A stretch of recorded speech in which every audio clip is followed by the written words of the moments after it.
A stick matchup has been called. It's the stick of Marty McSorley. Welcome to Marty's Illegal Stick Hockey History Podcast with your host, Scott Kinville. Let's hop on that Zamboni time machine and go back in time to look at hockey's glorious history.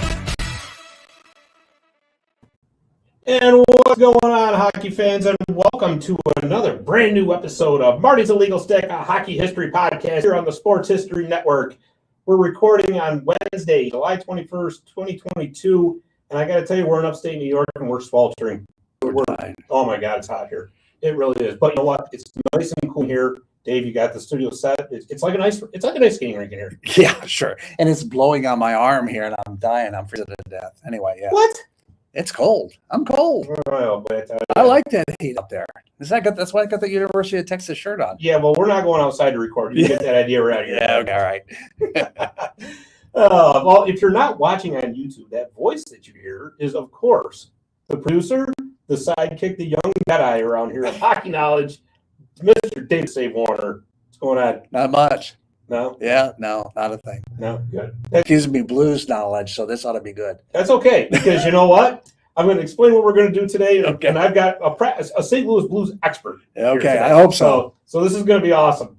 So we are going to start a new segment here at Marty's Legal Stick, a hockey history podcast, and we're going to do on occasion, it's called The Best of the Best. So what we're going to do is we're going to take teams from the past or present teams that have got long histories, and we are going to make basically the best of those teams. And how it's going to work is this. We're going to create a first team. This week we're going to do the St. Louis Blues. A first team Blues All-Star, or first team Blues All-Star team, a second team all-time Blues All-Star team, and we're going to have honorable mentions. Now there's a little caveat with this though. That particular Blue, or whoever it is we do for this segment, had to have spent at least 3 seasons with the team. We don't want to, I'm invoking what I'm going to call the Wayne Gretzky rule here. Because as great as Wayne Gretzky is, all right, Wayne Gretzky only played realistically like a half a season with the Blues. So when I hear Wayne Gretzky, it doesn't scream St. Louis Blues to me. So at least 3 seasons with the Blues, or any other team for that matter. So to help us out with this, I have a proverbial St. Louis Blues expert with us. He is the host of the Blue Note Fan Report. I'll spit it out in just a second. Say that 3 times. Yeah, no kidding, right? Coming to us from the beautiful islands of Hawaii, it is Mr. Guy Bensing. What's going on, Guy? Well, hello. Thank you for having me today, Scott. Thank you for coming on. It's 3 o'clock here, so it's about 9 o'clock where you're at in the morning. 9 a.m. Aloha. Man, oh, man. How do I get that gig? Yeah, right? I hope we didn't get you out of bed too soon. That's So I would, as much as everyone thinks it's so great being that I live in Hawaii, I would much rather live in St. Louis and be in the center of Blues world in a heartbeat. And I think, Scott, you know that. I've got that impression from you from the couple of times I've been on your show and talking with you. So let me ask you a question. How is it being a hockey fan out in the middle of the Pacific Ocean? It's tough at times. So, I mean, do you mind a little background on me first? Absolutely not. Go right ahead. Okay. Well, I was born and raised in St. Louis in a suburb about 25 miles from downtown, but I ended up going to high school downtown. I went to a naval high school. We were the only full-time NJ ROTC in the country, second largest naval academy to the Naval Academy. And I ended up joining the Navy in 1987. I served from 1987 to 2007. And with that, my last duty station was here in Hawaii. And as I was getting ready to retire, looking for jobs, we were looking, my family kind of wanted to go to the West Coast, even though I didn't. Something popped up here in Hawaii. We stayed, and I kind of grew roots that I'm trying to chop up. So that's how a Blues fan ends up in Hawaii. Well, that's an interesting story for sure. So, are there any hockey rinks out there in Hawaii? Yeah, actually we do. Well, we have an indoor roller rink, right? Mm-hmm. Arena with two rinks, and they play regularly. We have a hockey rink here on Oahu. However, it's being refurbed right now. COVID kind of shut it down, and I don't know where they're at in the refurbishing. I mean, I want to get back out and start playing. I am, and I don't know if you can see this jersey here. I don't know if you know what the Warrior program is. I've heard of it. Right, the Hockey Warrior program from USA Hockey is a program for disabled vets that are not physically, well, they're listed as disabled, 10% disabled, but it's not sled hockey like everyone thinks. These guys can skate and do the regular things. I'm an honorary member of them because of the show, and they know that if I was in St. Louis, I'd be skating every day. In fact, last year, this time, I broke my wrist in my second practice, so my Warrior career lasted all in 90 minutes. Not quite as long as Wayne Gretzky stayed in St. Louis, then. Is that what you're saying? Somewhat, but yeah, I know your caveat, and I get it, but he's still going to be on my honorable mention list because he did more in that cup of coffee than some players did in years.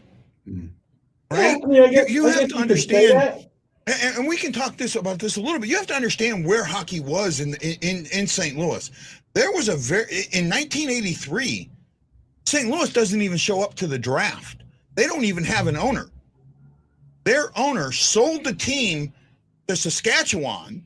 Right. And the NHL said no. So the owner handed the keys to the arena and the offices to the NHL and says, here you go. Right? So hockey in St. Louis has been somewhat tumultuous at times. And then you have in 88, you have this 88, 89, when Brett Hull comes along, he starts to bring this je ne sais quoi, this quality, this Midwestern feel to what hockey can be. And then, in the 95 season, 96, you get Wayne Gretzky leaving LA to come to St. Louis, and partially because his wife is from that area. In fact, his wife lived about 4 miles from where I grew up, right? In the same area. So, when he got there, the fans that you have now, a lot of the fans that you have now are because of Gretzky's short stint. That's why, for me, he'll get that honorable mention. Well, since it's an honorable mention, I guess we can waive the caveat. I mean, what the heck? They waived the waiting period for him to get into the Hall of Fame, so I suppose I could bend a little bit too. Yeah. Right.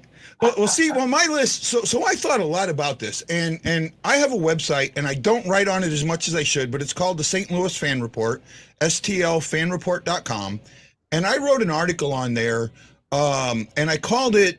Hold on a second. I pulled it up here to have it available. What makes a blue? My top 10 blues of all time.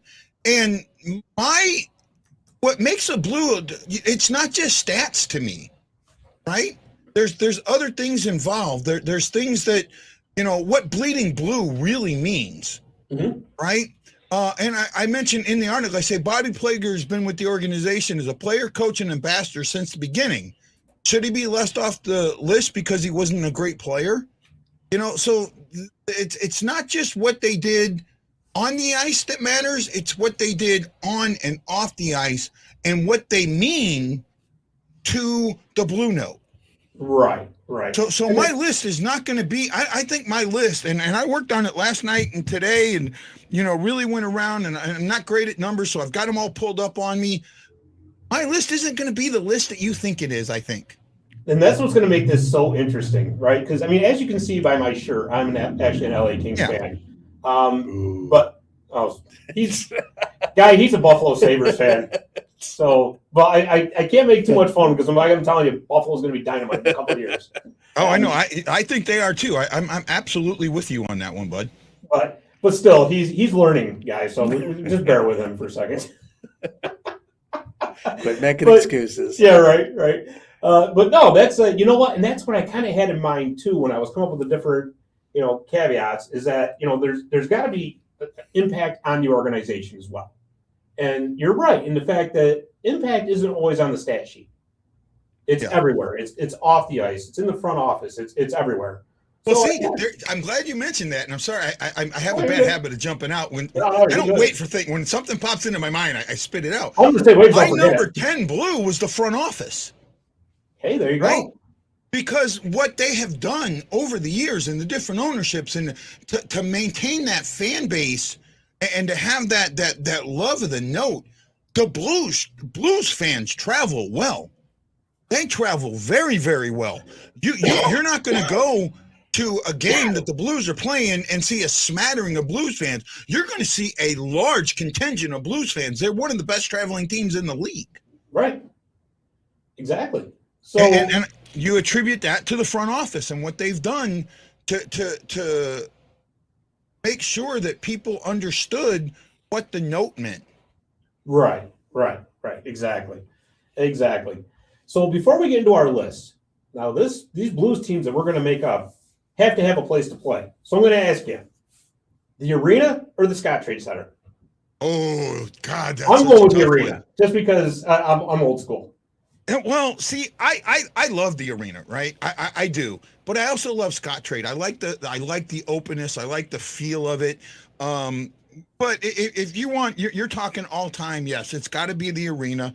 There was, and this was, I remember this when ESPN first started taking over. I want to say this was 92 or 93 with the arena. They had, this was when the wave was really, really big. Mm-hmm. Right. So late 80s, early 90s, they had taken an outline of the arena. They had a camera up and they had an outline of the arena. And when the wave was going, they split the camera and you could see the building shifting around the line. Wow. Right. that building, you could feel that building move. Oh yeah. Right. It was something special. Now, I actually, as a Blues fan, I got to do something that, you know, Windy City. You've met Windy City from Windy City Hockey, Nick. He's so jealous of me of this. I was at the very last Blackhawks game at Chicago Stadium. Ooh, the Madhouse on Madison. The 1-0 loss to Toronto in Game 7. I was at that game. No kidding. Yep, I had just come back from. I was stationed in Japan. I had gotten stationed up in a naval base in Illinois in Great Lakes, which is about 50 miles north of Chicago, outside of the city in the Waukegan kind of area. And I had ended up putting my name in a drawing and had won the right to purchase tickets to that game. So it was the first hockey game I'd really gone to in years. Wow. But it didn't matter to me. It was a hockey game, you know? Right. And I got to be honest, I mean, I've never been to the arena. I've never been to the Scott Trade Center. But anybody who's been listening to the show for a while is going to go, oh, here we go again. We're going to go off on that tangent. But I'm telling you, those old buildings, there's just something so much more special about them than just about anything you see nowadays. I mean, don't get me wrong. Modern-day arenas are beautiful, and you've got every amenity you could want and the creature comforts, and it's great. And it's a great experience. But to me, I mean, and again, maybe it's just because I'm so old school, but nothing beats the feeling of those old arenas. They've done a very good job at Scott Trade to have that arena feel to it. Good. It does. It does have a little bit of the arena feel. The way that they've set the seats, you know, some of those seats, especially in the upper levels, those seats have almost that same tilt that the arena had. So it's got some of that same. And I remember the Checker Dome. So yeah, right. There you go. Right, when it was called the Checker Dome. So I've been around a while. Well, now that we've got a place to play, I say we start putting these teams together. Dave, I don't know if you have a drum roll in that magical bank of sounds. You want a big drum roll? Sure, give us a drum roll. We got one somewhere. All right. So let's go with our honorable mentions first. We're going to start off at the bottom and work our way up. And okay. I didn't ask you this earlier, and I probably should have. But can you give me an honorable mention coach for this team? Ooh, that's tough. See, I didn't. Like I said, I throw a curveball at you a little bit. I should have said something that I didn't. Yeah, I think for coach, I'm gonna go with the current coach, Craig Berube. I think he'll be my honorable mention. He's only been there 3 years, 4 years, but he has a huge winning record. He doesn't have a winning record in the playoffs, but he's getting there. He has the ability to be that guy, that coach very, very soon. And he also has the ability, and he did something that no other coach has done. He brought the cup. So I give him that. Exactly. Right. Yep. Exactly. You know what? He was right there for me too. And I also included, because I couldn't decide, Brian Sutter. Sutter is a little higher for me. So. Okay. Well, like I said, you know much more about the Blues than I do, so I'll take your word for it. All right, guys. So on our honorable mention list, who is your goalie? Oh, see, now that's a tough one. And we were talking about this last night on my show after everybody popped off. And I think, I gave a lot of thought to this, and I got to go with Mike Liut. Okay. Right? Mike Liut, and he holds the record for most wins. Mm-hmm. I think that number is 151. I'm trying to pull it up here to make sure, because I don't remember. My time in the service is kind of messed with my head a little bit. So he's 151 wins, and Jake Allen would have beat it if they wouldn't have traded him, but they traded him. I did an interview with Mike Liut, and you could just tell that what St. Louis meant to him, right? And it was important. Liut played from 79 to 85, 347 games, 358 goals against average, 882 save percentage. Not the greatest of numbers, but you know what? That's not what's important. The number that matters, and I talked to somebody else that's on my list, and I won't mention their name yet. Right? What matters is the W. That's right. And we'll talk about that person here in a little bit, I think. Okay. Well, I'll give you mine, and I had a really hard time deciding between, believe it or not, Jake Allen and Greg Millen. Just as I remember Greg Millen from when I was a kid, and he was a pretty darn good goalie. But I had to go with Jake Allen. Jake Allen's my honorable mention. I can see that. I can see that. The reason that I, as a Blues fan, now look, I love Jake Allen, but I don't want Blues fans to shoot me in the head, because Blues fans did not like Jake Allen. Right? That was a split down to, you were either on Jake Allen's side or you weren't. Yeah. Plain and simple, no in between. So for me, I had to put in my fan hat on a little bit and go, okay, if I say this, what are my fans going to think? What are the? I'm trying to gain fans, not get shot in the head. So I had to be a little. I had to be a little weak on Jake Allen there. That's okay. Well, listen, I can get away with that because I'm an outsider, so it's all good. All right, so Guy, honorable mention. Give me two defensemen. Oh, now see, this is a tough one because I didn't set my honorable mention completely up yet, right? I was kind of just looking differently. One of my honorable mentions comes a little different. And the reason I say this, and I want to make sure I pull this up the right way. Give me just a second. Yeah. One of my honorable mentions isn't for what he did on the ice, but what he's done for the organization. Okay. And that's Bruce Affleck. Bruce Affleck was my number 9 Blue.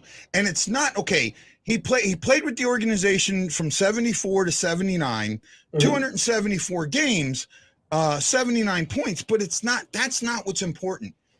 He's been in the organization, and he was a broadcaster. He was a general manager. He was a director of ticket sales. Right now, he's the president of the Alumni Association. There's only one person that's ever bled blue more than Bruce Affleck.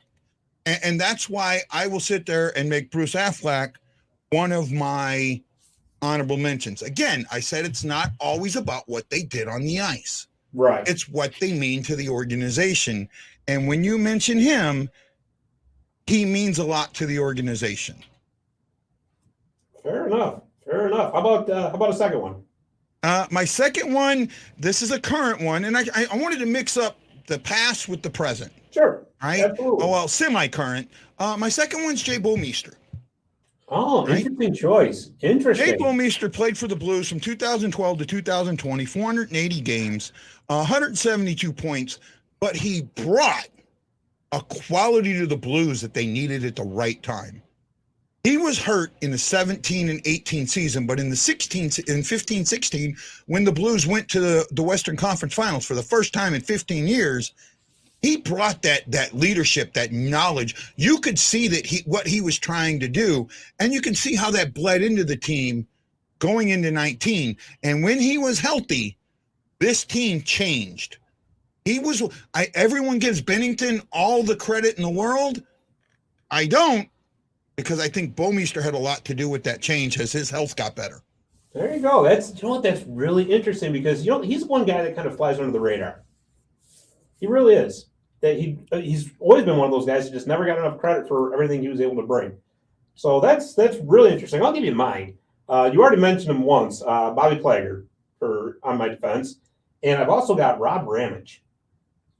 Just because, again, I remember him as a kid.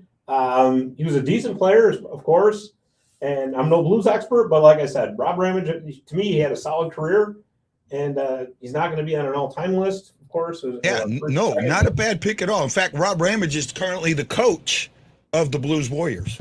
There you go. See? Yeah, and I've tried to get him on the show, but he straight up looked at me, and I almost had a tear in my eye when he said this. He looked at me and says, "I don't do media, damn it." Well, okay. Yeah, he called me media.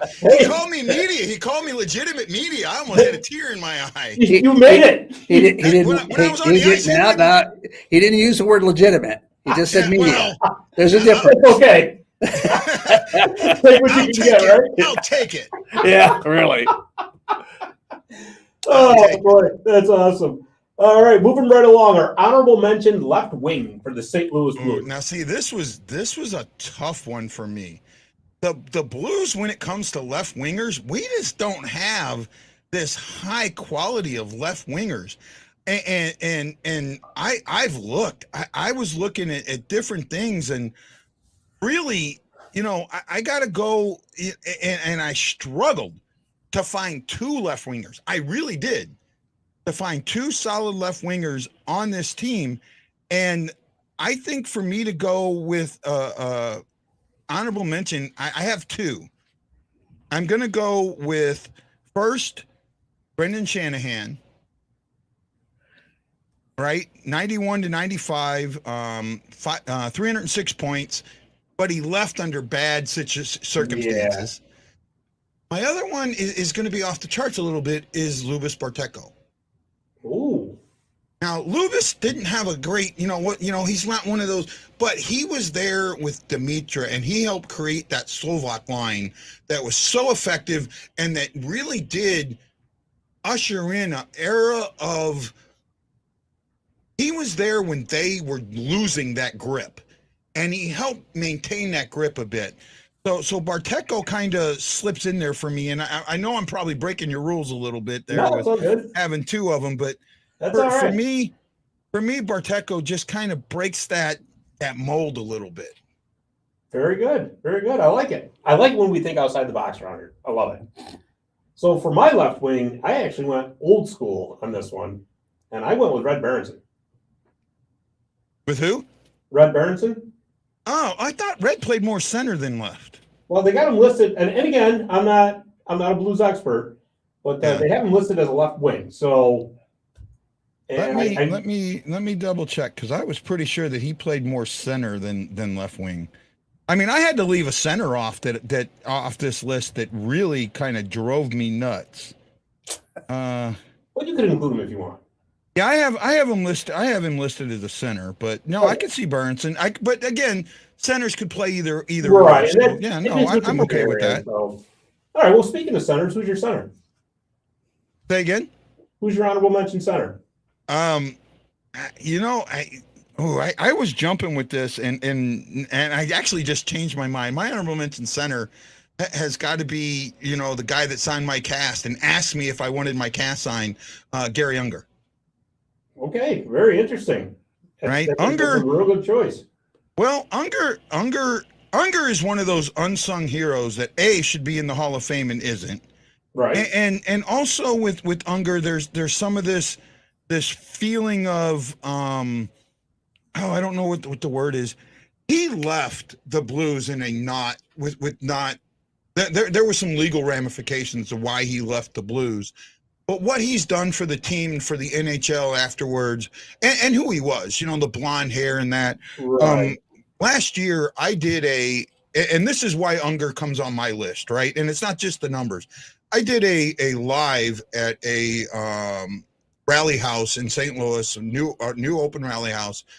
Unger and Mike Zook joined me. Very good. Both of them are good friends of mine now. Mm-hmm. And there's this guy that hears about it, comes out, sees that Unger's there. And just before we go online, he asks, well, are these guys going to sign autographs? And Unger says, oh, yeah, certainly. All right. So we're doing the show. The guy leaves, comes home, brings his 86-year-old World War II veteran father to meet Unger. And Unger is like in awe of this guy being a vet. Me being a vet also, I have that feeling, and the guy was from the Navy, was a Navy vet also. And they're talking, and now this guy has this bank, one of those promotional things. Unger signs it, and he's talking to the guy. The guy's got tears in his eyes. An 86-year-old man has tears in his eyes. Eating Gary Unger. That's awesome. That says everything to me. That is awesome. That really is. Great choice. Great choice. I actually went with Pavel Demitra. Yeah, we'll talk about that later. Okay. All right. Well, again, I'm not a blues expert, so bear with me, right? No, because I'm going to break rules here. So Okay. we'll kind of go with that. Okay. Demitra. Look, I'll tell a quick story with this before we get there. I've been in Hawaii for a while, and when I got to Hawaii in 2004, you could not be connected to the NHL at all. There was, the internet wasn't that strong yet. There was no VIOP, all of that stuff really wasn't set in yet. So you couldn't watch the games or any of that, and you don't get hockey here. The ESPN, at the time it was, the games would come on 2 PM. I'm at work, things like that.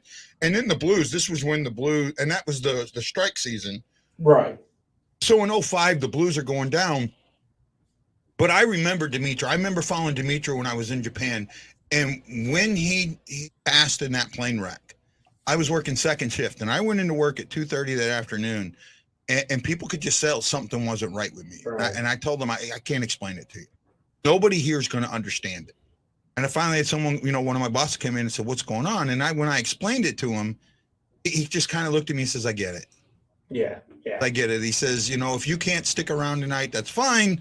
But, please try and stick around. But I understand that. Yeah. Here's a guy I'd never met.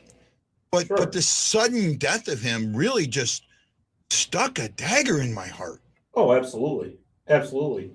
And honestly, I thought you were going to be upset because I didn't put him higher on the list. I was like, uh-oh. That's why wait a second. Yeah. But anyways, how about give me your right wing?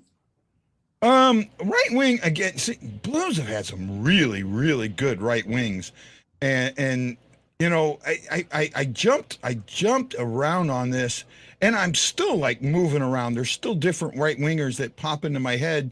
I could probably name a bunch of them. Give me just a quick second to look at this. There was one that kind of jumped into my head, and now I can't remember who it was.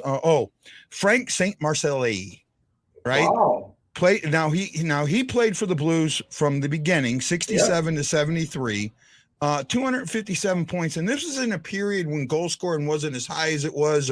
And this is a guy that also went to the Stanley Cup Finals 3 times. Was part of that beginning that really helped make the Blues. And it's a name that's not going to pop on everybody's list. But I'm looking for the guys, not just what they did on the ice, but what they did off the ice. And off the ice, he's one of those guys that helped ingrain what it meant to wear the blue note to future generations. Excellent.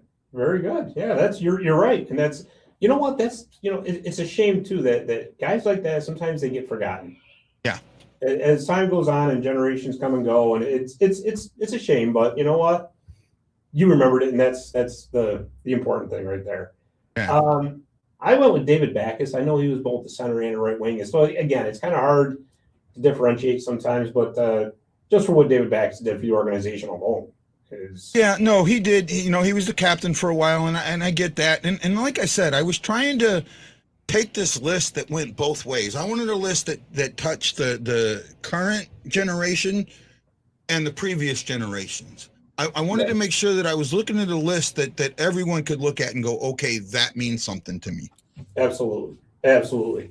All right, so our honorable mention team is done. We are moving on to the second team, the second all-star blue team, if you will. And again, I know I threw a curveball here at you, but give me a coach that's going to coach this team. Okay, well, for coach of the second, this one kind of bounces for me.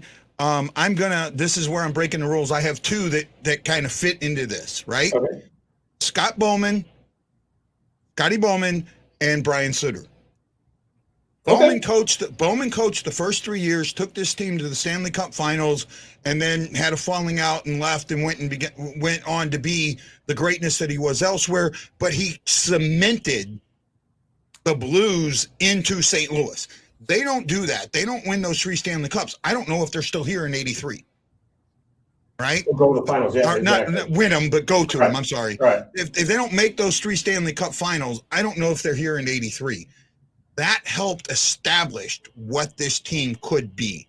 And then you have Suter, and Suter, his coaching career, I don't have the numbers in front of me, but it's just player, coach. I mean, his numbers in the rafters.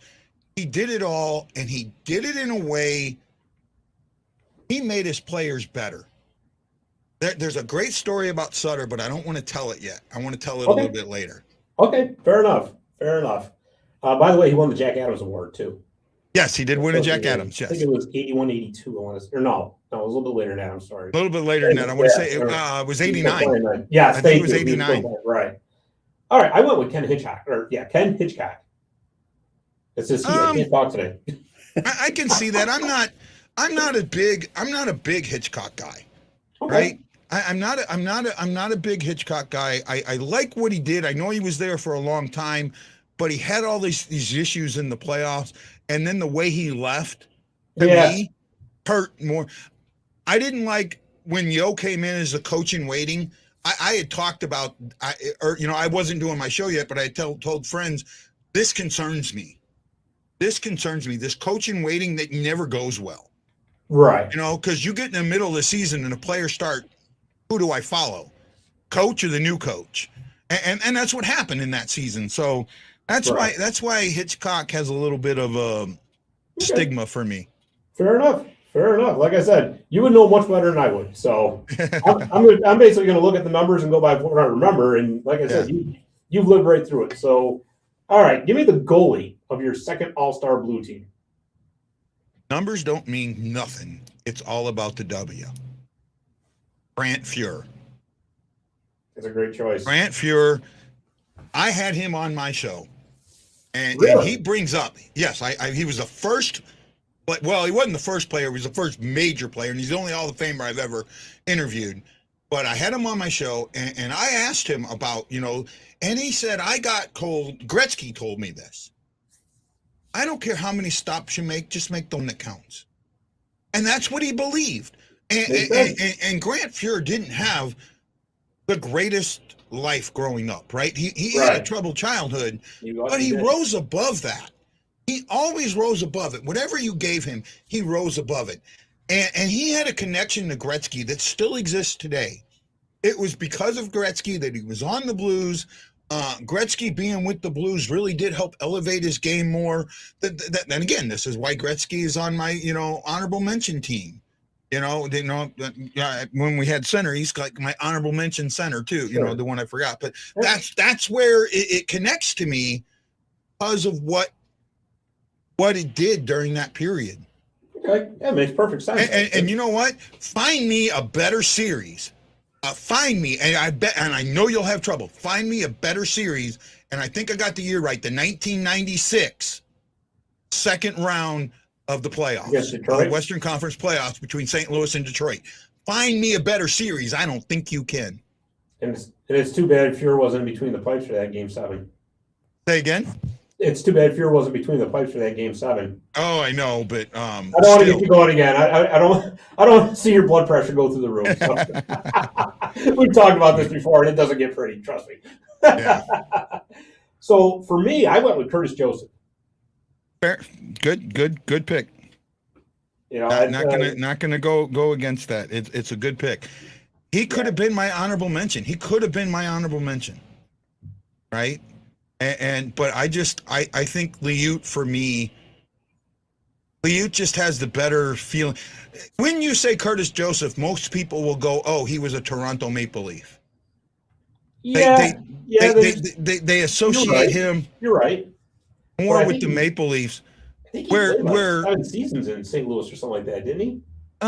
He had 7 or 8. He played for a while. Yeah, he played for a while. I mean, I remember watching him. I loved watching him. Right. And honestly, I'm going to tell you something right now. I think he should be in the Hall of Fame. Oh, absolutely. I think Absolutely. they got to get him in. I truly believe that. All right, Yes. so how about our honorable mention defenseman? I'm sorry, our second team defenseman. Okay, second team defenseman. I'll go with this one first. Barclay Plagiar. Okay. Right? One of the originals with that team until the day he passed, from cancer in 86. What was definitely the guy. And he, along with his D partner, when we get there, gave you what it was to. They understood very, very quickly what it meant to wear that note and how important it was. And the note, you ask most people, the note will come in as one of the top 5 logos in the league. Mm-hmm. Because it's so clean, it's so classic, and when you see it, you know what it is. Absolutely. And who's your second one? His brother, Bobby. There you go. And look, I know Bobby didn't have the numbers.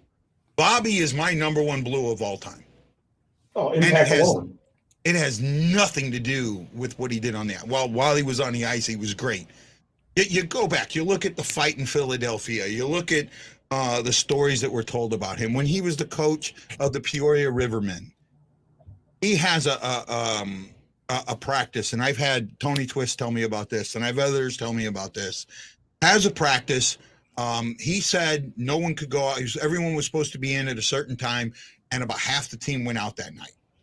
Got in really late, and I don't remember what happened in practice or whatever it was, but he goes at the beginning of the practice. He asked everybody that was out to this point, who step forward. So some step forward, and they makes them do suicides. And he does this, and he goes, well, who was in there in before curfew? And most of the French Canadians were, right. That's just kind of how they were. So they kind of all raised their hands, and Bobby looks at everybody else and says, you guys go home. Turns around, looks at the guy and says, you never leave your teammates. Now go practice. Wow. There you go. That's who Bobby was. There you go. This is the jersey that that Mike Hoffman wore the night that they honored Plagiar after he passed. This is a practice worn, game worn, however you want to look at it, jersey. But they just, that's what he meant. I don't have, this is the only one of those I have because they're so expensive. Sure. When this were out I was getting one. I didn't care. I had a budget and I was going to get one. I got lucky, and because it was right around the trade time and Hoffman's name hadn't skyrocketed yet. So I got Hoffman's at a good point. I just wish he was still with the Blues, but that's what Bobby meant to the Blues. And that's why Bobby is one of my all-time Blues in the D. Awesome. Very awesome. Well, I'll give you mine. So my second team Blues defense, and I know that he's not there anymore, but to me, it's Alex Pietrangelo. And I know, like I said, he left to go to Vegas, chase the money, whatever, it is what it is. But he was the captain when they won the Stanley Cup, and for a while he was Mr. Blues, as far as like from an outsider point of view, like mine is. Yeah, no, fair enough. And my second, you're probably going to laugh at this, but you got to remember, I'm a child of the '80s, right? Okay. I grew up and fell in love with the game in the '80s, and I knew the game inside and out of just about every team. And I always liked this guy, Jeff Brown. Loved the huge shot from the point, the power play specialist that he was, right? And probably should have been an honorable mention, but I'm like, I said, you know what? I'm going to do this, and I'm just going to see what guys' reaction is. Jeff Brown was on my alumni team. Really? When I broke my wrist, I was the coach. I was his coach, more or less. Yeah. So I'm working on getting Jeff and his son Logan on the show. Awesome. Very awesome. Yeah, so no, that's not a bad pick, and he was one of those that I had to struggle over, not putting him on my list. Right? It was, like I said, I was looking. I'm like, nah, man, I got to. Like I said, because he was just one of those Blues I always remembered. So, all right, so we got our defense down. How about a left wing? Oh, easy. Brian Suter. I had a feeling you were going to say that. Brian Suter. And again, just what I talked about, him being the coach and all of that stuff and what he was as a player, his name's in the rafters. He he brought it every single night. He never took a shift off. He never took a night off. He never took a he didn't take a break when he was taking a break. Yeah, right. Right. What I'm saying, when he's on the bench, he's still talking. He was still learning. He paid attention, and he was a student of the game more than anybody else that I can see in a long, long time. And I love what he brought. I don't like the way he left St. Louis, the way they got rid of him, but he's still, he's as much to me. He's one of those guys that cup was as much for them as it was for anybody else. Absolutely. Well, I went with Keith Chuck. And I know how you feel about his son coming to your team, and maybe we'll talk about that a little bit later on. I may have changed my mind a little bit on that. I mean, it's certainly a possibility, that's for sure. Oh yeah. But his father, Keith, I mean, and again, during the 90s, especially the prototypical power forward, he spent 9 seasons in St. Louis, and he put up 208 goals, 219 assists. So he had a pretty darn good career while he was there. Yeah. And so, like I said, I'm like, well, you can't go wrong with this guy. Yeah. All right. So on to our center. Who is your second team all-time Blues center? Okay, I have to slash this one. Okay. And because I know you're supposed to just the name, but the two guys here on this list, I just can't say that one of them shouldn't be off the list. So my first one is Federko. Mm-hmm. Right? Federko just made the Blues who they were. Right? And you know what? I didn't write the other name down. I just went blank. So if I remember it, I'll bring it. But Bernie's name's in the rafters. He's he's the other Mr. Blue. He's still with the team, all these years later. Right? He's still with the team. He did everything. Actually, I'm sorry. And the other one was Red Berenson. Okay. Right. That's where Red was for me. These are guys that, Red came just before Bernie, but they passed the torch, right, so to speak. Right. So that's where Berenson, to me, as that importance, and just again, the Blues have had some very, very, very good centers. Absolutely, if not great centers in their careers, in their history, and it makes it hard when you're doing these lists. But at this point, I think Berenson kind of slips in there, and that's why I kind of slash him, because the way they pass the torch to each other. Gotcha. That makes perfect sense. So this is where I went with Gary Unger. And I went with Unger over Dimitra in this spot, just simply because Unger came along at a time when they were coming out of those where they were going to the Stanley Cup Finals right from the start of their existence, right? And where they really needed somebody to kind of be the face of the franchise to keep that going. And for me, anyways, like I said, from an outsider's point of view, it was Gary Unger that was the name that was, at least offensively, that was associated with the Blues. So it was tough to pick between him and Dimitra, between an honorable mention and a second team all-star. But that's the reason I went there. Oh, how hard it was for me to leave Dimitra off the list. Yeah, I know, right? That's what I'm trying to. I mean, it's just so hard. It is, and you know what? Too, it's so hard when you're trying to compare players from different eras. It just never seems fair. But when you come. I come back?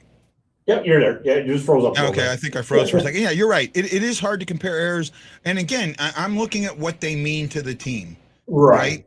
And someday the Blues are going to put Dimitra's number in the rafters, even if it's just honored, but it needs to be in the rafters.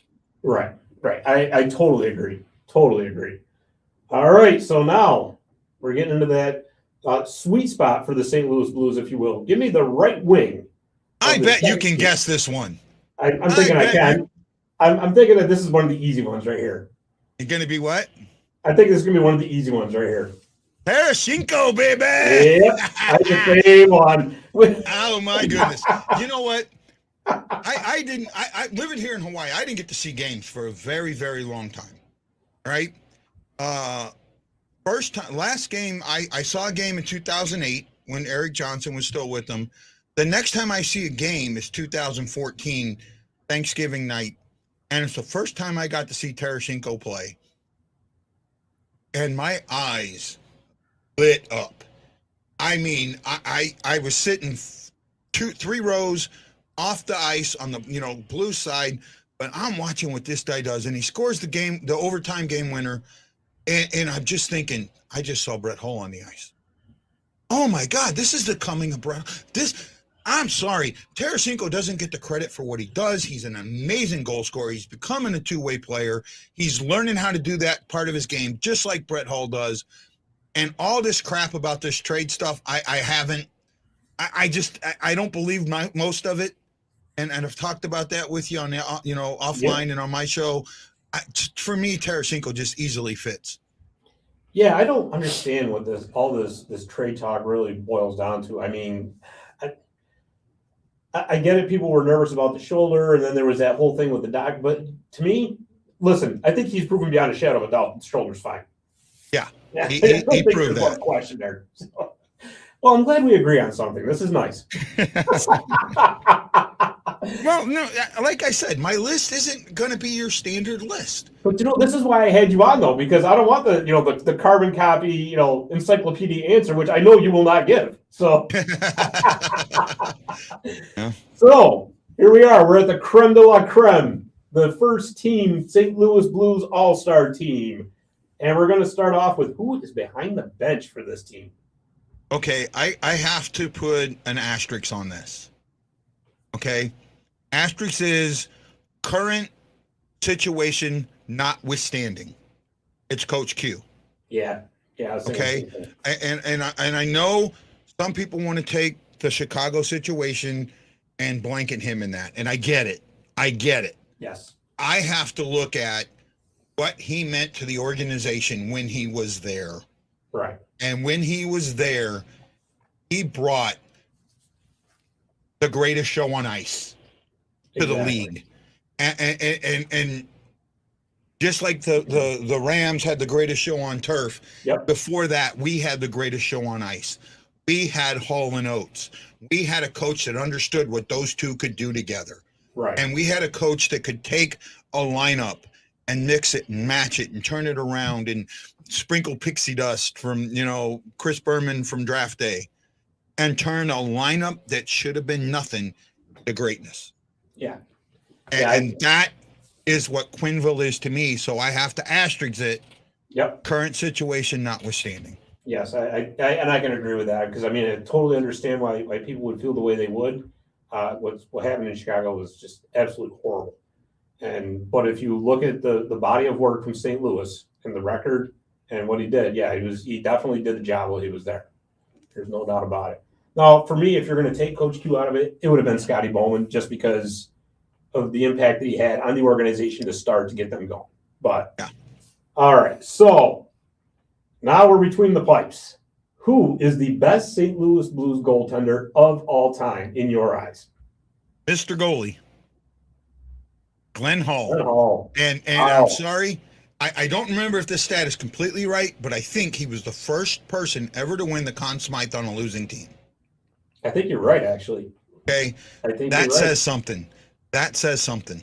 Yeah, it does. That team that lost to Montreal, the worst they could have been was 12-3.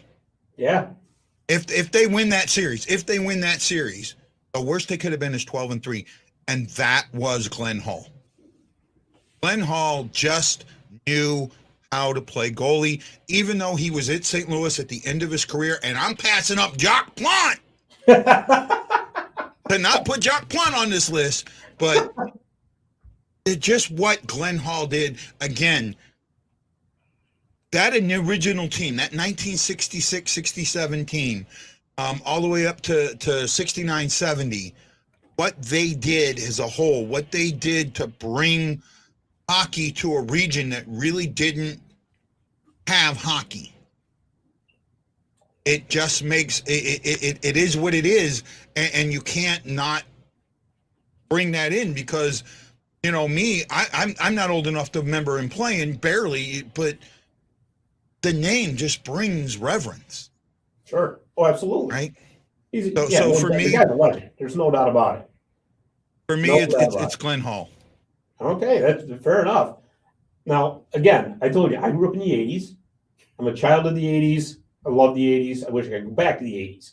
But my all-time goalie has got to be Mike Liut. Just because when I think of goaltenders for the St. Louis Blues, I picture Mike Liut with that long, elongated mask, the number one, right? And it seemed like he was every year, and he was in St. Louis. He was on the All-Star team. So for me, it's Mike Liut. And I don't fault that. I really don't. That's excuse me, wrong too. I don't fault that at all. It's not a bad pick. It's just, again, I had to look at different things, and when you think about the second six, right, or second five now, you have to look at how those teams got ingrained where they did. And when you look at the fact that the Oakland Golden Seals never got that. Right. Well, one of the reasons Oakland never got that wasn't the fact that they were in Oakland. It's that they never had the guys. Right. To bring that connection to the people. And to me, that connection of Bobby, of Barclay, of Saint Marseille, of Glenn Hall, Jacques Plante, all of that, brings Red Berenson, brings that connection to what everyone else has learned afterwards. Sure. Right? So that's why I had to go with Mr. Goalie. Not a bad pick at all either, my friend. All right, so I think we're going to agree on this. The top two defensemen in St. Louis Blues history are McInnes and Pronger. Yep, that was exactly what I had. And I don't think it's there's no question about that either. Banners in the rafters, plaques in the hall. Well, I mean, say no more. That's right. Plaques in the hall. Exactly. That's what it is, right? You just go with that, and I don't know what else to say. They brought. I mean, Pronger's a Hart Trophy recipient, yep. Right? And he won the Selke. You have McInnes, the hardest shot in the league. He would wind up, and it was like the scene from the Mighty Ducks. Everybody scatters. Parting of the Red Sea. Yeah. If he was taking a one-timer, it was a parting of the Red Sea. Nobody wanted in on that. No, not right? At all. And could you imagine what he would do with modern sticks today? Say again? Oh, my God. Could you imagine what he would do with the modern sticks that like Ovechkin's using today? He could have potentially killed somebody with those. His sticks didn't just break. They shattered. Yeah. Have you ever seen a game stopped because a guy's stick blew up so bad that they had to clean the ice? It's true. That happened with McInnes more than once. His sticks didn't break. They exploded. Jeez. I'll tell you, Dave, I was reading a story the other day, as a matter of fact, speaking of McInnes, and that brutally hard slap shot that he had. So it was in practice, and I forgot what the goalie's name was. But he took a slap shot, and the goalie got hit in the, that area, right? Yeah. And it shattered his cup. Shattered it. And he had to actually go in for emergency surgery. Holy crap. Yeah, it's true. Let's say that was Brent Johnson. Was it? I couldn't remember what the goalie's name was. I think I heard about it. Could Could you imagine that, though? No, I think that was. No. I think that I gotta go look. I gotta look it up. I think I want to say that was Brent Johnson. I think after that, I'd have been going, you know what? I retired. That's it. I'm done. I'm going to go find another job. This isn't worth it. No. It's been great being in the NHL, but. Yeah. See ya. True story. Yeah, no. The guy just. He commanded the ice. Oh, yeah. No doubt He about it. commanded the ice. No doubt. He doesn't get the credit for being a defenseman that he was. You're right. You're absolutely right. When people talk about best defenseman of all time, everyone goes with Orr. You know what? McInnes is right behind him. I would agree with that. him. I would agree. And if not, on the same level. Because you know what people forget is that McInnes could have a mean streak when he wanted to as well.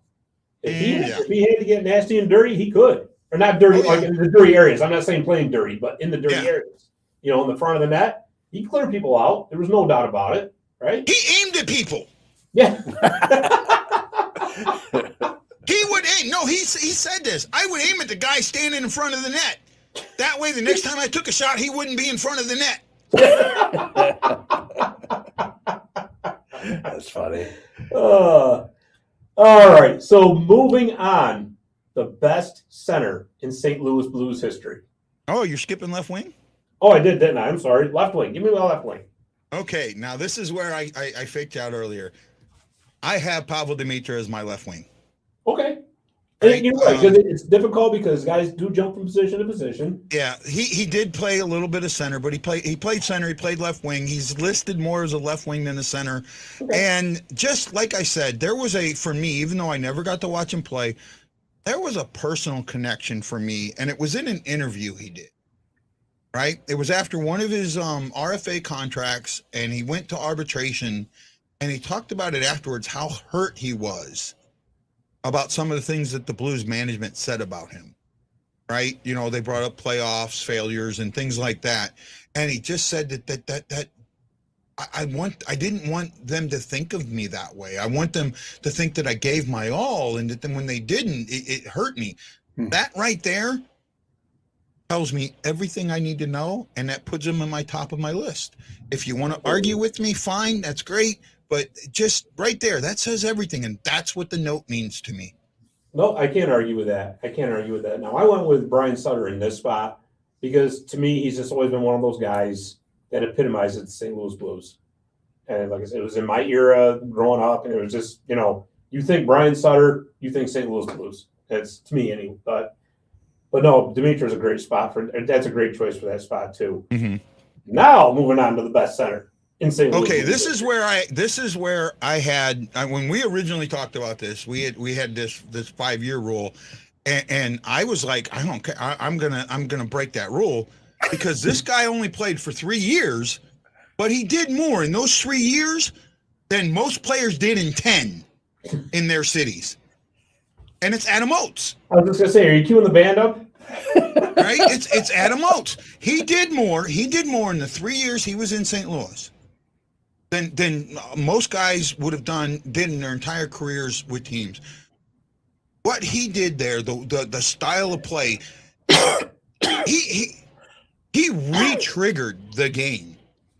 He reimagined the game, and then compared with my right winger, they just took it to a level that hadn't been seen in the league. And I'm talking even Gretzky and his buddies couldn't match this in my eyes. And I'll say this right now, and I honestly believe this: if he does not leave St. Louis, Ovechkin is chasing Hull's numbers and not Gretzky's. That's interesting. Very interesting. I'm going to tell you something. I was actually shocked that he only played 3 seasons in St. Louis. Well, do you know the reason behind that? Do you know the reason behind that? Okay, so Brett Hull wrote a book called Hull Shooting and Smiling, and then there was another book of that season called Blues Fire. Adam Oates was referred to by Brett Hull as JBE, Junior Business Executive, right? and he studied on the road, he went to school, he really wanted to be, a business person. Mm-hmm. And he kept looking at the contracts that were coming out, and he would see guys that were doing less than him getting paid more than him. And he kept renegotiating his contract, trying to get better numbers. But the management at the time would bring a guy in and pay him more.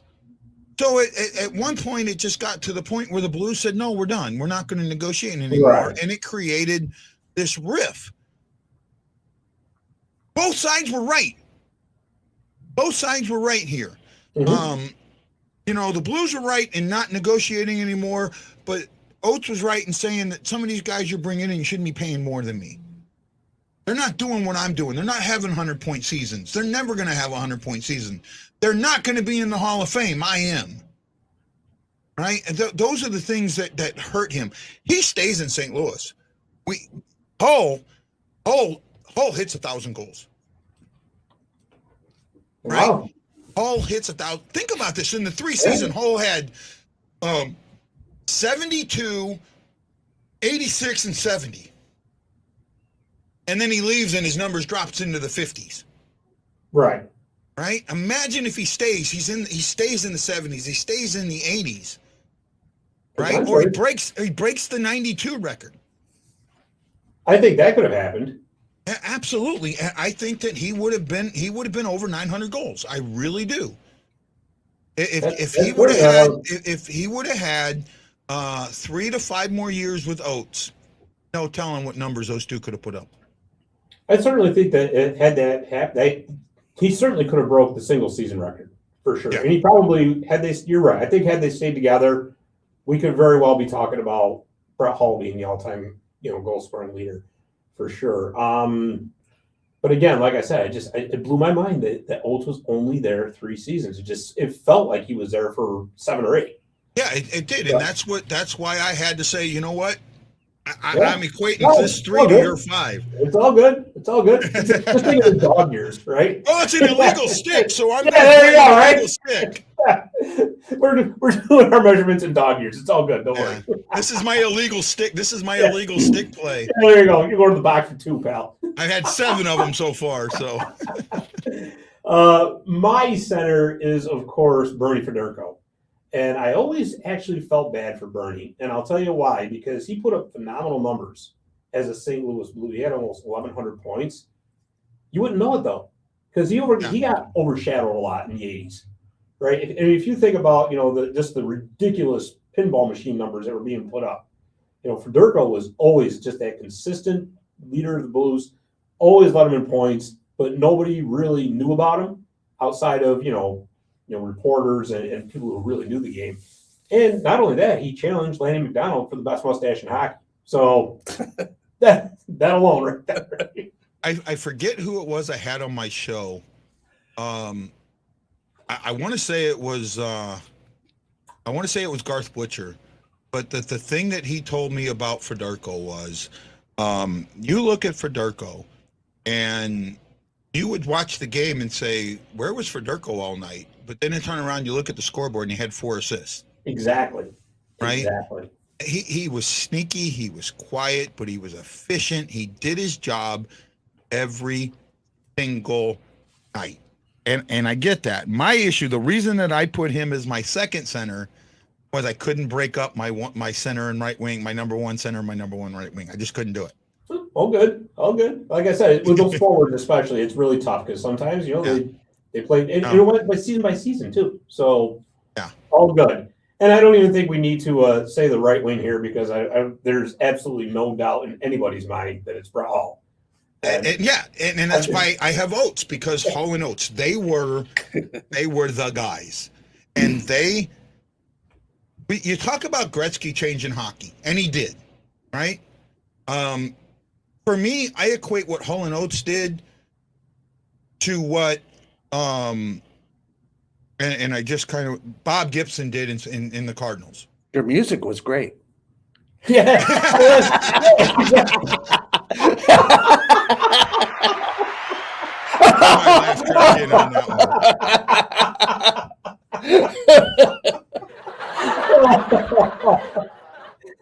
Oh, you've been waiting all day to do that, haven't you? I heard it earlier. I was like, yeah, I got to use this. Here you go. This is for you. Yeah, he's got a roadcaster over there. Yes, I do. And they're dueling sounds now. But what they did, what those two did in St. Louis for hockey, I equate to what Bob Gibson did for baseball. Baseball changed the rules for Bob Gibson. That's right. Hockey changed the rules for Hull and Oates. Right? They took away some of this, the hooking foul. They started calling the hooking. They saw what those two could be. Right? And I wish he would have stayed. I wish Oates would have stayed. I know at some point Hull's mouth finally wrote a check he couldn't cash, right? And that's what it was. He finally wrote a check that he couldn't cash, and that's why he left. But it was the best thing for him. Right. Two cups later, he was a first ballot Hall of Famer. There was no doubt about that. He did things that just on the ice and off the ice. There's a couple of stories out there, and a couple of them from Detroit, a couple of them from Dallas. I know there's stories from there's one going around the internet right now that I really love. When Mike Keenan was there, Keenan tells Hull to go serve a penalty, and Hull's yelling at him that I don't serve penalties. Everybody's go serve the penalty. Hull slowly skates over, takes a sweet ass time, skates over, is in the box. The penalty ends. He waits in the box for a few seconds. Puck comes to him. It's him and the goalie. And he skates just lazily over to the bench, climbs in and says, I told you I don't serve penalties. Oh, man. Oh, boy. That's Hull in a nutshell. Exactly. Right? And my other story about him comes from Detroit. He's on the line with Pavel Datsuk. It's his job to teach Datsuk, right? He's supposed to teach Datsuk. He's that mentor. And Datsuk doesn't pass him a puck. They go back to the bench, and Hull is just blowing him up. Pass me the damn puck. You need to pass me the puck. Datsuk looks at him, says, you were covered. Hull's response, I've scored 400 goals. I've scored 400 goals covered. Pass me the damn puck. It's just what he was and who he is. And you know what, Dallas, you got him for a couple of years, and he scored the most controversial goal in the NHL, which shouldn't, in hockey history, which actually shouldn't have any controversy on it at all, because the NHL is the one that changed the damn rules for the playoffs. I know, right? Right? But none of that matters. None of that matters. The only thing that matters was that he was a Blue, and he did the things he did as a Blue. You ask anybody, they'll barely remember him on Dallas, barely remember him on Detroit. Yep. It's what he did in St. Louis. Absolutely. Barely remember him in Calgary. Or Vancouver. No, it was Calgary. It was Calgary. Yeah, Calgary. In the Gilmore trade, right? yeah. Yeah, Calgary.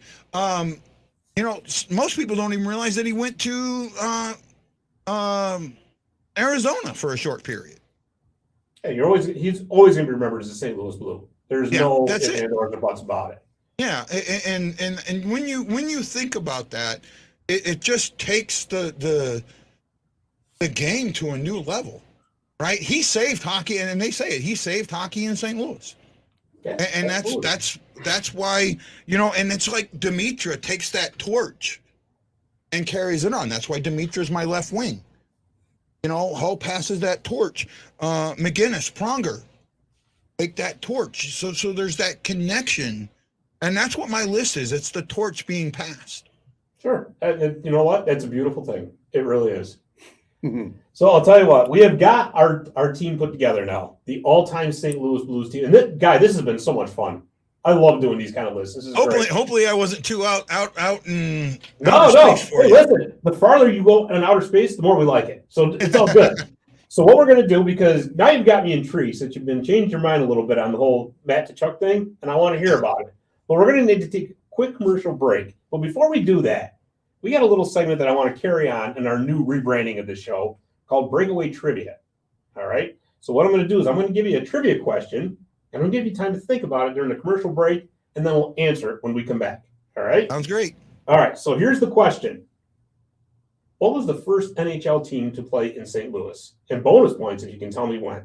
The answer when we come back. Visit My Little Falls and stay connected with the latest news, information, and events in the city and the area. Our mission is to generate interest in the community and connect residents in a more meaningful way by facilitating deeper conversations about how these stories will shape the future of the Mohawk Valley. Join thousands of weekly visitors who stay up to date with feature stories, interviews, videos, our event calendar, and print publication, the Mohawk Valley Express. It's about timely local news for the community, keeping citizens informed about important issues, telling about the people who live and work here, and giving locally owned businesses the opportunity to reach a very targeted audience of locals and tourists alike. It's a whole new form of media-rich content developed specifically for today's Hockeys mobile lifestyle and listeners. You can download our iOS app in the iTunes Store, listen to our country music streaming radio station, or sign up for a weekly newsletter. Stop by today at mygonfalls.com. You'll be glad you did.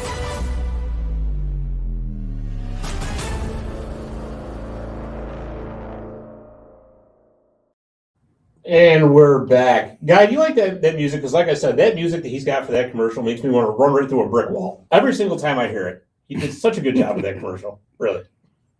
Well, I thought you were going to give me a hard trivia question. Well, hey, listen. I try not. Listen, my dad used to be on the show all the time. And we used to have a blast with it because we used to stump and he used to get so mad. It was awesome. But he plays shuffleboard on Wednesday nights now, and he can't join the show. Okay, well, the first NHL team to play in St. Louis was the original Ottawa Senators, who moved to St. Louis in, I want to say, 1923 and played in the 23-24 season, changed their name to the St. Louis Eagles, played at the arena. It was its second or third year that the arena had been there. It was called the St. Louis Exhibition Center at that point. Unfortunately, didn't have any, it just never kicked on, and they folded after 1 year. You're right about everything except the year. It was 34. 34. I knew it was somewhere in there. But that's okay. Great answer. Yeah, it was only one season. Apparently, they were having problems with attendance. And I guess, at the time, plane travel, of course, wasn't prevalent. Yeah, that was the other issue, travel. Travel became an issue because, even though they had teams in Chicago and Detroit, it was what it was. But anyways, I was on your show a couple nights ago. Mm-hmm. And, of course, the rumor mill is flying around now about Matthew Tkachuk leaving the Calgary Flames. He's gone, let's face it. And so he's not going to play. He won't put a Calgary Flame jersey on again. He's there 1 year. It'll be a miracle if they figure out a way to keep him there for 1 year to trade him after that. But anyways, that notwithstanding, all kinds of teams are lining up for his services. And, of course, the Blues seem to be the front runners, or at least the favorites, because of the connection with his father, Keith Tkachuk. And the other night, you weren't too happy about it. But you're now you're telling me you've changed your mind a little bit. Tell me why. Okay, so last night I had a guy on from Locked On Blues podcast, and he said some things that started to shift me a little bit. One of the things that was brought up was that Matt Tkachuk's defense is better than any defenseman we could get on the Blues right now for the money, right? And okay, that makes some sense. My whole thing with Matt Tkachuk, it's not that I don't want Matt Tkachuk on my team. It's the addition by subtraction, the subtraction by addition, right? What you bring in, you take more away to bring in. And look, I am not comparing Garth Butcher to Matt Tkachuk. I'm comparing the style of the trade. The Blues traded away their entire second scoring line to get Garth Butcher. Well, okay, we had no scoring in the second round of the playoff because we didn't have a second scoring line. And Butcher didn't bring a second scoring line. And I love Garth. I had him on my show. Great guy. But it just didn't bring what the team, it was, addition, right. You took away too much. My concern is that you're going to take away too much. But if now that the tide is turned a little bit, there is no way Calgary can get what they're asking for. I don't think so. Unless there are a couple of teams that are really hot and heavy and they just start upping the ante. And I think that's what they're hoping for. But it's he wants big money. It's going to be at least $9 million because that's what his qualifying offer is. And he's probably a lot more. So who the heck I think he could sign. I really do think that in St. Louis, he could sign an 8-year deal right around the same $8 million that they're given, the 8.25 or whatever it is that they're giving Thomas. You think that well? Thomas got 6 years. Right. I don't know if he got 8. I don't know if he got the full 8, but maybe a little bit more, but not much more. Because be honest with you, I don't think Armstrong's going to pay it. It's what you're gonna. It's what it is for me is it's what you're gonna lose. If you can get away with losing one of your $6.5 million defensemen and maybe Kyrou and a pick, I'm okay with that. Okay. Okay. I'm not okay trading Tarasenko to cover that. Right. Because you got to move Right? somebody else to make the cap room work, right? Yeah. If you're going to make the cap room work and it's not, and again, you have guys that you can bring, if there are guys in the system that I think could equal Kairu's production, maybe in the aggregate, with a couple different guys covering up. Like me, I'm not upset Perron left. I think the Leddy trade does help solidify the defense better than most Blues fans do. Mm-hmm. And I saw it. When Leddy came to St. Louis, I was not a fan of that move. I seriously thought the penalty kill was going to get worse. And we had a decent penalty kill, got better. Wait a minute. How did it get better? You lost Sundqvist, one of the best penalty killers in the league. You lost him. Well, other guys got a chance to prove what they could do on the penalty kill. Buchnevich stepped his game up. Brown stepped his game up. There are guys that step their game up when given an opportunity. Well, I think that Ruby has learned something about taking younger guys and letting them make mistakes and letting them get better, learning from their mistakes and not punishing them every time they make one. And if that's going to happen, I'm okay with this. But again, it's what you have to give up. I don't want to buy the farm. I don't want to give up the future. Yeah. To get for this, you know what?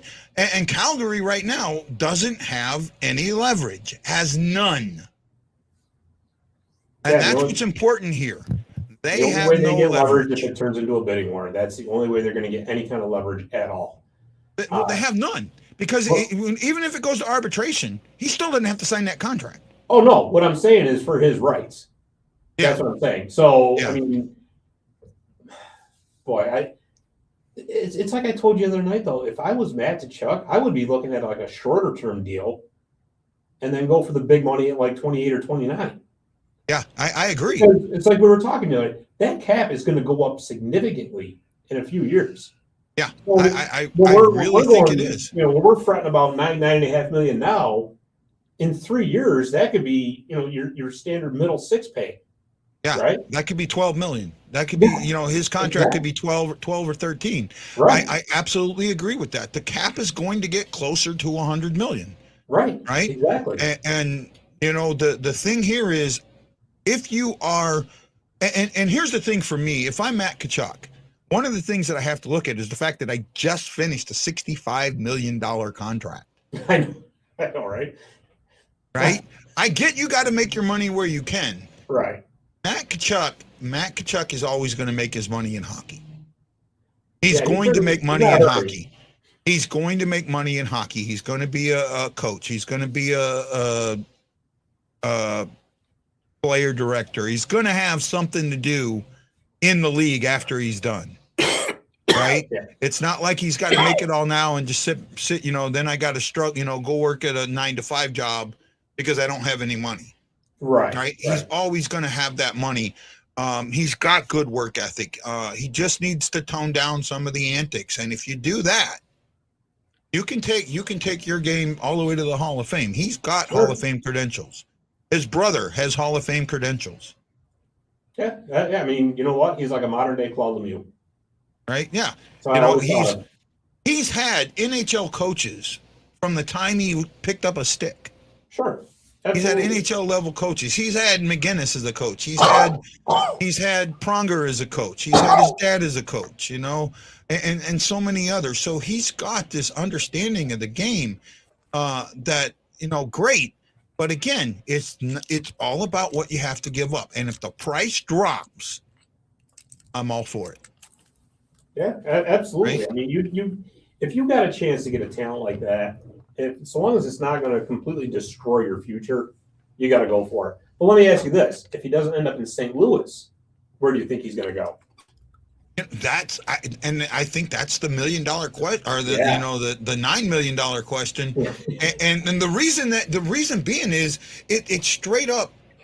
Maybe a team that knows that he's a rental thinks that they can get him and bring him in and say, I know you said you don't want to play here, but maybe we can make it good for you that you do want to play here. Yeah. That we can offer you that we can bring you in with guys, with friends and things like that. Maybe a team that's got, a strong USA player base. Right? You know what? I saw this earlier today, and it makes all the sense in the world. A team to watch out for, Dave's Buffalo Sabres. And I've heard that too. They got the cap space to make it work.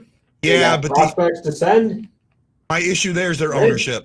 I know, but you know what? It's like we were talking the other night. I think their ownership is starting to learn to kind of, okay, we're going to just kind of butt out of this and let our hockey people handle it. And if that's the case, that could be a strong fit there too. It's going to be really interesting to see, number one, what Calgary actually gets in return. And two, who can make it work. That's, of course, I mean, and if you follow Twitter a lot, I mean, it's already signed, sealed, and delivered Sunday. He's going to New Jersey, which I don't necessarily think they need him insofar as they got a young enough core up front.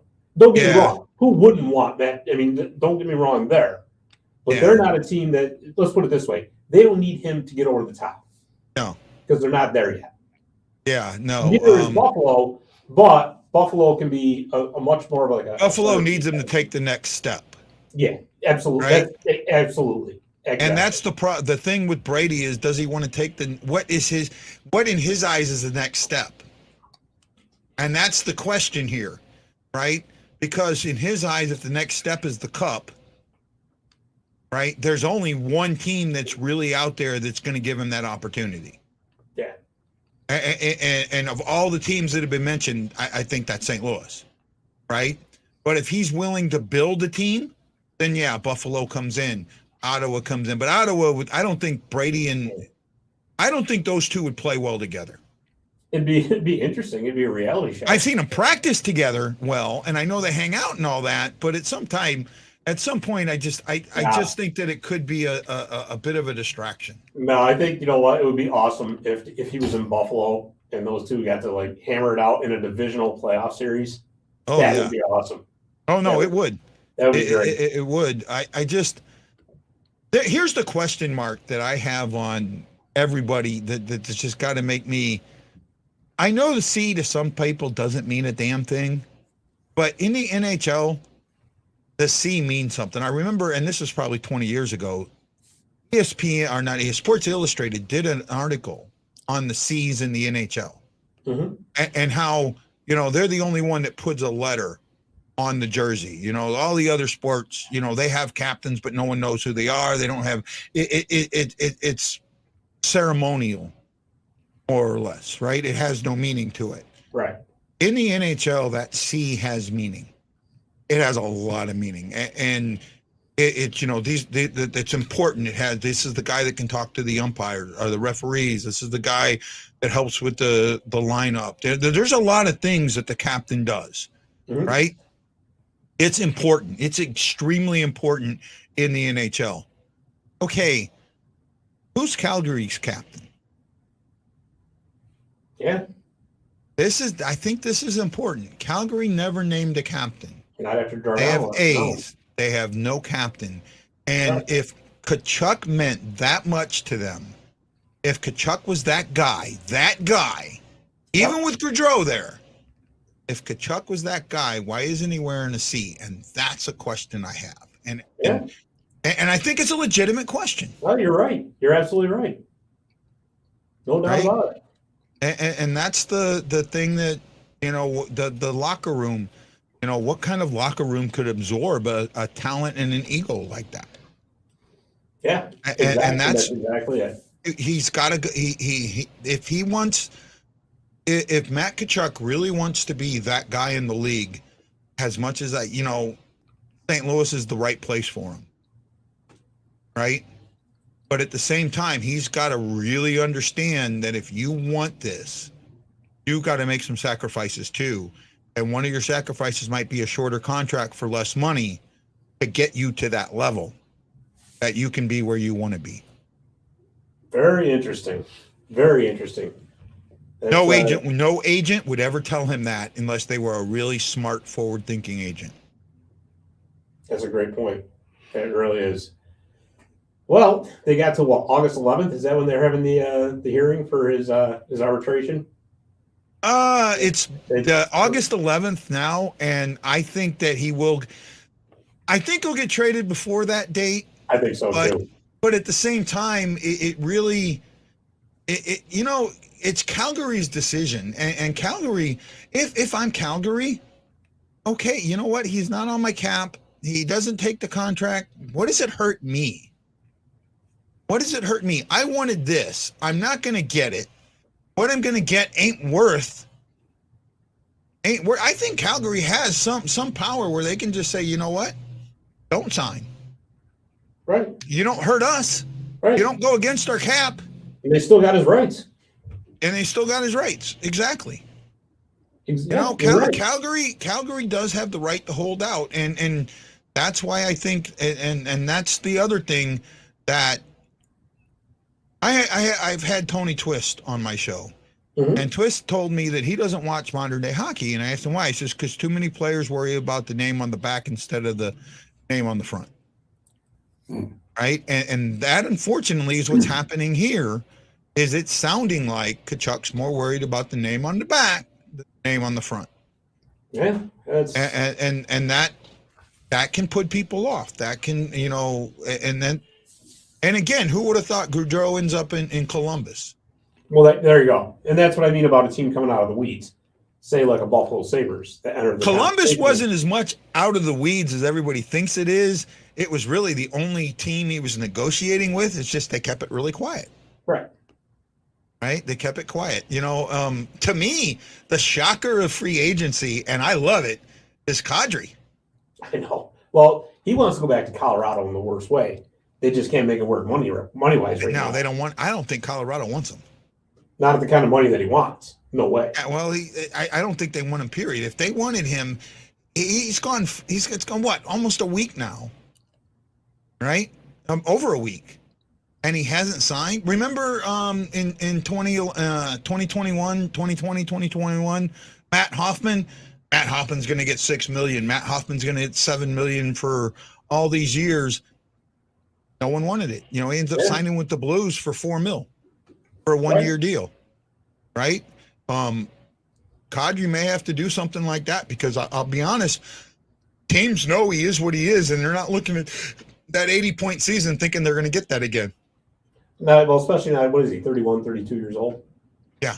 So you can't really necessarily give him a lot of term. That's the thing. Yeah. I can't stand the guy. I think he's one of the worst things that ever happened to hockey. Yeah, I remember the first time I was on your show, you were not thrilled with him at all. Not a happy camper. We won't go there again because again, I don't want to get your blood up. Not this early in the morning for you. So no problem, bud. Well, Guy, this has been an awesome time, man. Tell us a little bit about your show. Okay, my show is the Blue Note Fan Report. If I got a couple of minutes, are you good? Absolutely. I know we're running way long. I don't know how long your podcast normally goes, but it actually started after I had a mental breakdown. Right? In 2018, kind of, my PTSD and some other things set in, and I lost it. And in late 2018, I started doing some updates about my treatment in a veterans group, and it translated into me, you know what? Why don't I just do some rants about the Blues live and see what happens? And it morphed into this type of show, and my show's changed. It went from a studio type show like what we're doing now, recorded. I would do skits and things like that, but where now I do a very live show almost nightly, and I cover as any and all topics, and I let the fans have as much of a say in it as anything else. It's important that fans get their say because they don't. And you get all this stuff on YouTube or on Facebook and the groups and all that stuff, and the fan really doesn't get to state what they want to say. And I try and give the fan that opportunity to talk, to see what's up. And I want to say this, I have some very intelligent listeners, right? Even when I bring fans in from other teams, they will ask them questions about those teams. I get guys that come from all around, and they really want to know. They want to learn. They want to understand what's going on in the game. And I always say, never look at the surface. What you see on the surface is never what's going on. It's always what's under the surface that counts. It's undercurrent of the game that everybody misses that's so important. And that's what I try and do. I try and impart the undercurrent. On the surface, Matt Tkachuk, the greatest player that the Blues could get right now. Okay, under the surface, got to give up to get him. Think about that. What are you losing to get him? There's so much more there. Okay, now you're making your offense this much better, but how much worse are you making your defense? Exactly. Right? What are you losing? What are you losing in your neutral zone game, which is one of the Blues' worst aspects? By bringing him in, what are you going to take away from the neutral zone game? Right? That's your aspect that you need to fix the most to get to that next level. Right? Your locker room. How solid is your locker room right now? What is this going to do to your locker room? So there's a bunch of things that come around in that aspect that make me think that I try and bring to my show. It's on YouTube, it's on Twitter, and Facebook. Facebook, it's either on my page, Guy Bensing, or it's on the Blue Note Fan Report. That has its own page, or in my group, the Hawaii STL Blues Fan Clan. I gotta make sure I say that with a C.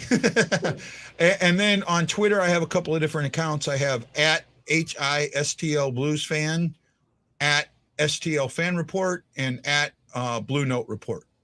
So I put it on there. I put it out in many places as I can. And then I'm trying to be a writer. I just right now got some things going on that have stopped me from writing regularly, but I write on my fan report. I write for Inside the Rink, and I did do some writing for Full Press. Very cool, man. Very cool. And yeah, that's what I like about your show too, is that you have guests from like other teams on, so you're not in a constant Blues echo chamber. You get the different perspectives and different opinions, which is really cool. And again, thank you so much for coming on and doing this. We really appreciate it. And you got to come back on again sometime. This is too much fun. Anytime, Scott. Anytime. I tell my fans this. If you only watch the Blues, you're missing so much.